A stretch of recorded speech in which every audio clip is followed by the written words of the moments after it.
kitabu de babu 23 dambugal noga etata bangal na yoten fima yushra'u fi kon ko shar'ina lil imam imamon fi salati ka julde al imam imamon alayhi hina fawi mas'uliyatun responsable azamiyun mawnudo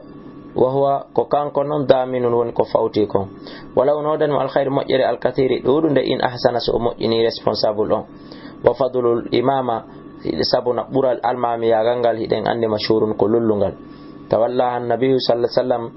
annabajo Allah okkipike mudum wa khulafa'uhu e lontibe mo ben walam yaqtaru laha be subanaki ngal almami yagal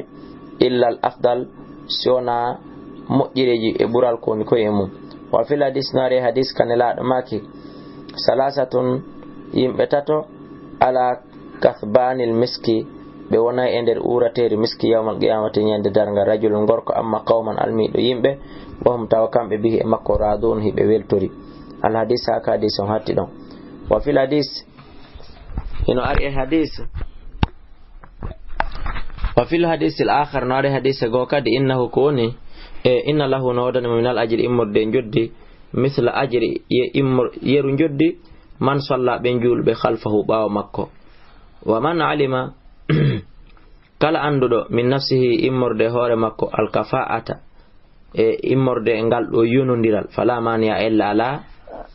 min talabihi immorde dabbugol makko lil imamati wonande almami ya gangal bi mana wa man alima kala andudo min nafsi immorde hore makko al kafa'ata wawgol yunugol gayna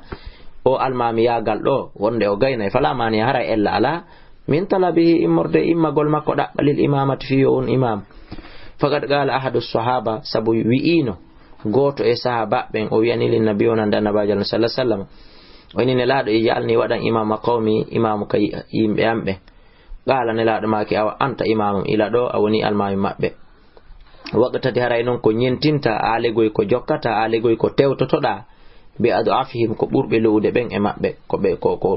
ben do woni ko nananta ko ben do woni ko jabanta wa yashhadu lidhalika inu sayyiditano o hadise do aidan kadi qawlu ta'ala dalul allah ko dali waji anna wadumen lil muttaqina wonande hulobe allah ben imaman almami wa yanbaghi nuhanan liman tawalla al imama kala hal finad almami yagal an yahtamande o himmirta mojja bi sha'aniha fi fiyake almami yagal ko hal finakom wani wafiha ende o timminta ko duwoni almami yagangal haqqaha haqqe maggal on masata embere wono wawiri walaw nawdan ma fi dhalika ende dum al ajrul azim joddi mawnundi wa yura'i o aynito kadi ha o ayna kadi halatal ma'mumin al hali be bawo be on be julnude be woni julnude on be julude bawo makko haramu andi ko Musa ta goto kala e ko tampini goto kala wa yuqaddir ko duwoni o ebba o yubba o komposa zurufuhum ko duwoni laayi mabbe din saffeji mabbe din o dumanno dum o yubba dum ha moƴƴa wayata jannaba o woddito ihrajihim bittingolbe wa yurakhibuhum o lirdinabe wala yanfirhum hara o nyadanalibe o radobe amalan ka gollitirgol bi qawlihi alayhi salatu wassalam ma kunne laado idha salla ahadakum si goddo e modon hino julnude bin nasi yimbe ben fal yukhaffif hara yo foygintin awalego yo rabbin din ko fi honno fa inna fihi min hakkunde mabbe kambe yimbe ben as-saqimi Musa do wadda'ifi e luudo sabu nawnare ma nayewu wadal haaja e jon haaju bi mana hawjudo fi huntoygol haaju hawjudo nyaamoygol hawjudo jantoygol nyamande hawjudo dankoyagol bobo mu hawjudo notoyagol presanto yo ka postu mu wa idha salla li nafsihi sitainon mo julande hore makko fal yutawwil harayi o juutin don ma sha'anoni wono faalira sabu ko kanko andi ittirino hawjiri ittirino o ronkiri rawahul jama'a ko jama'a woni ko hawti filli o hadis min hadis abi hurayra imorde hadis jettade aba hurayra radhiyallahu anhu wa fi sahih narka sahih bukhari min hadis abi mas'ud imorde hadis abi mas'ud ayyuhan nas kanila adamaki ko no yo yimbe inna minkum ande hino e modon munaffirina radotobe jama'on radotobe sakobe jama'on dum hino ton hana fa ayyukum kala e modon amma nasa almido yimbe ben falyuwajjis yo hakkindi julde nden fa inna fihim sabu hino e maɓɓe kamɓe ɓe o julnata ɓen ad-da'ifu lu'uɗono ton wal kabiru e mawɓe nayeɓe wadal haaja e jomiraɓe haajuji bonayi ɗi laawotoɗi. wa yaqulu ahadu sahaba hino ɗo goto e sahaba ɓe hino inni min on ma sallaytu mi juulata khalfa imamin ɓaawo imamu gatto ha hande o wi ma sallaytu mi juulali khalfa imamin ɓaawo imamujo gatto ha hande akhaffu salatin ɓurɗo raɓɓinɗinde julde wala atamma wona ɓurɗo kadi wawɗo timminde salatan julde min annabi nabajo on sallallahu alaihi wasallam mi mana ha hande mi juulal ɓaawo imamujo raɓɓinɗinowo julde wondude kadi e timmingol julde nden ha hewtitine laaɗo huwal qudwa to hiɗen andile ko woni ñentinteɗo on fi dalika e nder julde nden wa fi gayrihi e nder kadi dendanangal piiji ɗin ko tata wona e nder julde nden nelaɗo jutintano julde ɗo de imamuɓe ɗo si ɓe wi ɗo allahu akbar on daroto 30 minutes a sikkay ko qiyamul layli halduɗon ma daro ɗon 15 minutes ɗum ɗon hana hawra julde nde wona e nde jutine koye nde hakkindina hakkindingol ngol wondude noon e timmingol rukuuji ɗin e sujuduji ɗin kadi. qala al hafiz ahmad ibn hajar kon wiyete hafiz walli fiiɗo bulughul maram nden deftere nde firɗen oɗo o maaki man salaka kala natuɗo tariqan nabi e laawol nelaɗo sallallahu alaihi wasallam fil ijazi e fi dagingol foygintingol raɓɓinɗina julde nden wal itmami wondude e timmingol nde la yastaki wullitotako min e makko e tatwilun fi juutingol wa takhfif raɓɓinɗingol ngol almatlubu ko ɗum woni ko ɗaɓɓa huwa takhfif ko ɗum woni foygintingol julde nden alladi nden foygintinande nde andanɗa hoorema yusahibuhu tawa hino sellinanamo kadi itmami salati timmingol julde nden mbi ada e sabu tottugol arkani ha rukunuji mayre on wa wajibati ha e sunnaji mayre on wa sunani ha e yiɗaɗi mayri on alal wajihil matlub e dow bange ɗaɓɓaɗo on kadi wa takhfif raɓɓinɗingol ngol al ma'mur ko yamiraɗum bihi e muɗum amara nasabiyun yarji'u ila ma fa'alahu amrun ko fiyake nasbiyun dambaɗo aligoy duwaɗo gollitirede yarji'u mono rutto ila ma fa'alahu faade konko golli ɗum huwi ɗum sallallahu alaihi wasallam ne laaɗo Allah wa wazafa alayhi o duumi e muɗum o dari e muɗum wa amara bihi o yamiri ɗum kadi la ila shahawatil ma'mumin wona wasiharay raɓɓinɗingol julde nden ko jokkugol welaye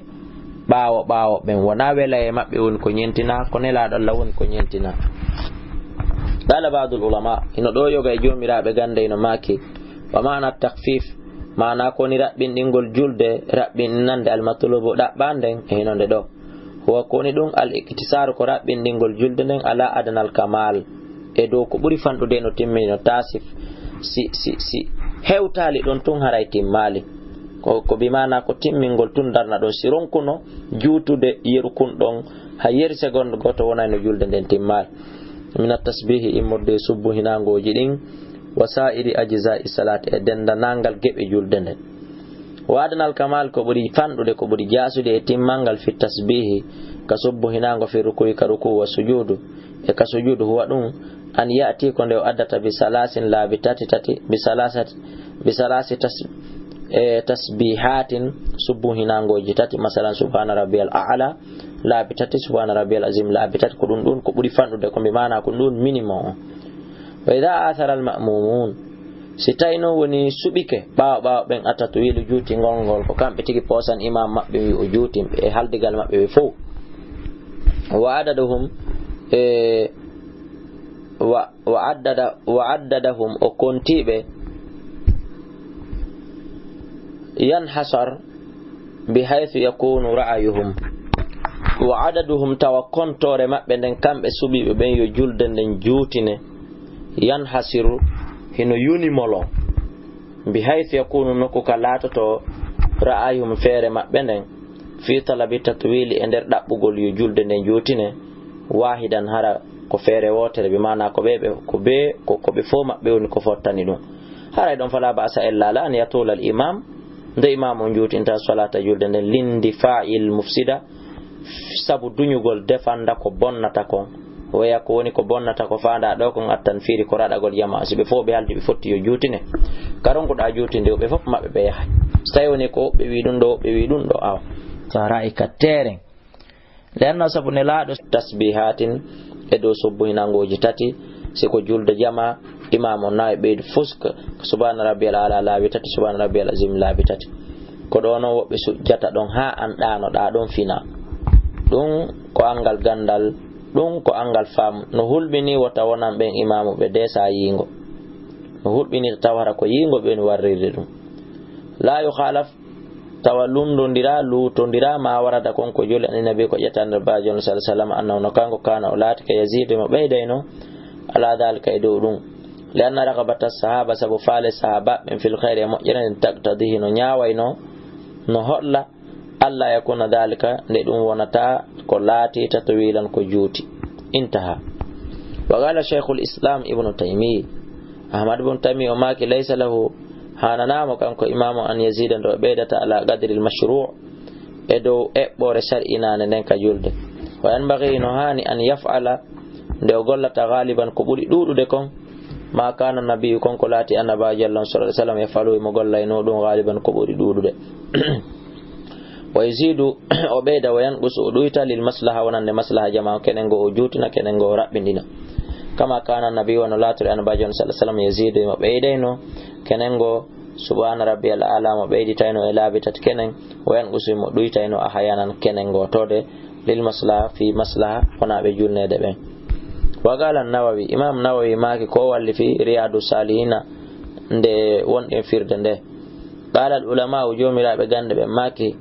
wa ikhtilafu lutondirangal qadrul qira'a embere ko jangete kon wa ikhtilafu lutondirgol qadrul qira'ati embere ko jangete kon fil hadis ka hadiseje kana latike yahsabu al ahwal bihasbi al ahwal ko embere al haliji din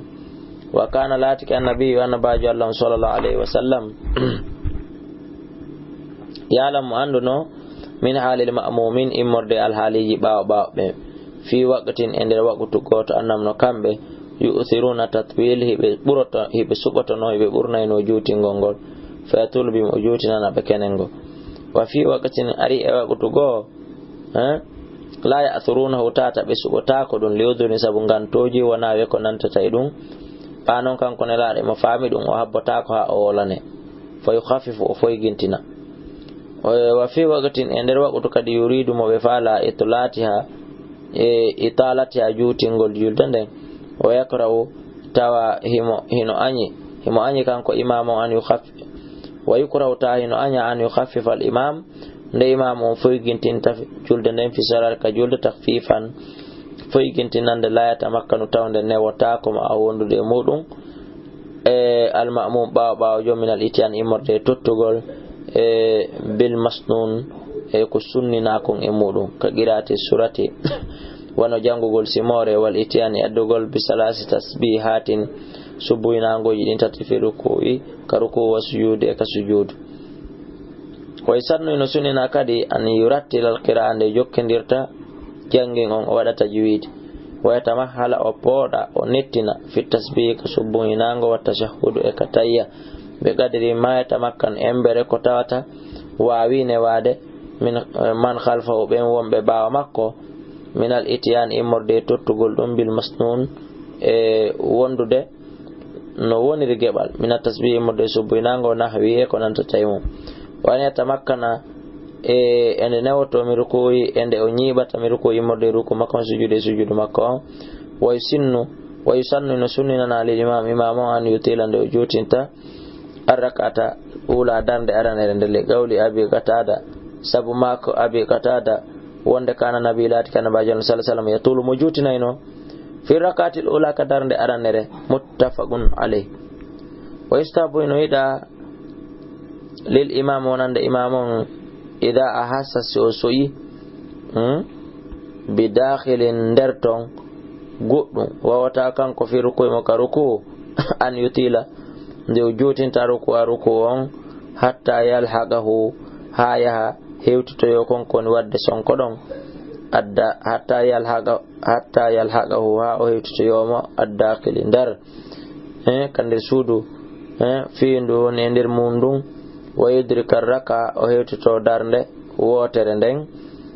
i'anata law ka wallugol ma ala dhalika e dow ɗum lima rawahu sabu ko filli kon ahmad wa abu dauda min hadis ibnu abi awfa fi sifati salati nabi fi sifa julda nabaji sallallahu alaihi wasallam annahu kanko kana o latike yaqumu mo daratono fi rakati ula ka darnde aranere min salati zuhr imorde julde fanande ne laado latike yaqumu himo immotono fi rakati mo daratono fi rakati ula ka darnde aranere min salati zuhr ka julde fana hatta la yasma ha hara nanotako waqa gadamin yanande teppe bi mana be nyibay ha fi dum no foddeja malam yashqu e kadi den darande ko madama kadi bittinali lurri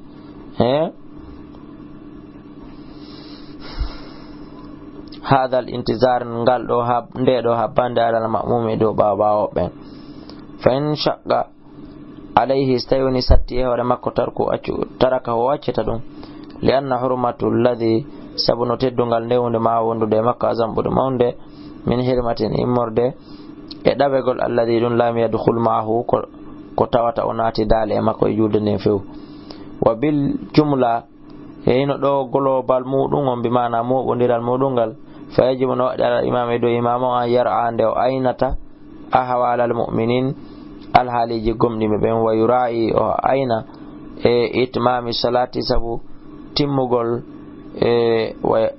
wa yara'i o ayne itmami salat sabu timmingol julde nden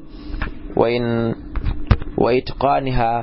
ko duwoni e yaqin inegol mayre on fellitande julama nana julirede wa yakuno lato mo gotadiyan nyentin do hande kadi